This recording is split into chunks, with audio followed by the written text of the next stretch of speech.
Following their first week of practice, Coach Urban Meyer and the Ohio State Buckeyes made their way back to the Woody Hayes Athletic Center for their 2014 Media Day, and they had a lot to say about the upcoming season and a few standout players. After a slight delay due to technical difficulties, Urban Meyer kicked off Media Day with a press conference, during which he once again addressed his biggest concern on the offensive line. Right now the battle for the left guard spot is Tony Underwood, Joel Hale, and then Billy Price now. Billy Price has entered that, and he at times looks fantastic. So I'm a little more, I think we're a little more stabilized at that position. Right tackle is getting a little stabilized with Daryl Baldwin, right tackle, Pat Elfline, Jacoby Bourne, and Chad Lindsay battling out at center. Left guard we just discussed, and Taylor Decker is really having a good camp at left tackle. One of the names Meyer mentioned as part of the competition was Alabama transfer Chad Lindsay, who also spoke about the competition up front. The competition's going good. We're competing hard every day. The center battle's been going good so far, and like I said, we're just taking it by practice by practice. Following the offensive line talk, Meyer moved to the running back competition, where Ezekiel Elliott is still standing tall. We're not ready to name a starter yet, but the names right now, off the top of my head, the 3 or 4 would be Zeke, Rod Smith, Curtis Samuel, and Briante.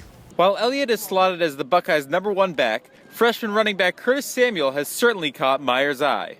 I got to be careful because I do this, but I love that kid, and man, oh man, does he go hard. He's talented, and he will play this year. Running backs coach Stan Dreyton also spoke highly of Samuel and how he will help to replace the massive hole left by Urban Meyer's first 1,000-yard back, Carlos Hyde. But he's proven to have a nice football, a high football IQ about him. He loves the game. He's tough. He does not flinch at all about what's going on around him. The only thing that I don't know about him right now is what's he going to do when he starts playing in front of 100,000-plus fans. I don't know what that demeanor is going to be yet. But everything I see in practice from him is very, very promising. He's got a very bright future. Another concern for Meyer is the defensive backfield and the defense as a whole. But thus far, with the addition of co-defensive coordinator Chris Ash to the staff, Meyer likes what he sees. Defense is doing very well, especially the areas that we're not very good at, and that's pass defense. So I'm very pleased with where we're at. I think they continued the cycle that they started in spring, and it's going pretty well.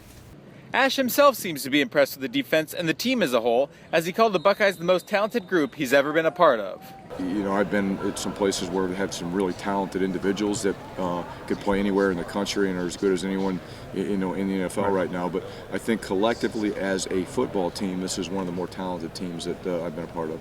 Finally, as the Buckeyes finished their first week of camp, Meyer said it's the next week that will really determine what kind of team he has going into next season. This next week is real. It's on, and they just got a little dose of what it's like, and then they're off today. So these next, it's 2-1, 2-1, 2. I can't add those all up, but that's a lot of practices in the next 5-6 days, and that's when the homesickness and the start feeling sorry for each other. So you find out what kind of team, and it's going to be real hard. And so we'll find out at the end of this next week. I'll have a good indication what kind of team we have. As they head into the next chapter of their preparation for the 2014 season, the Buckeyes will hold closed practices throughout next week. For the Lantern TV, I'm Hayden Grove.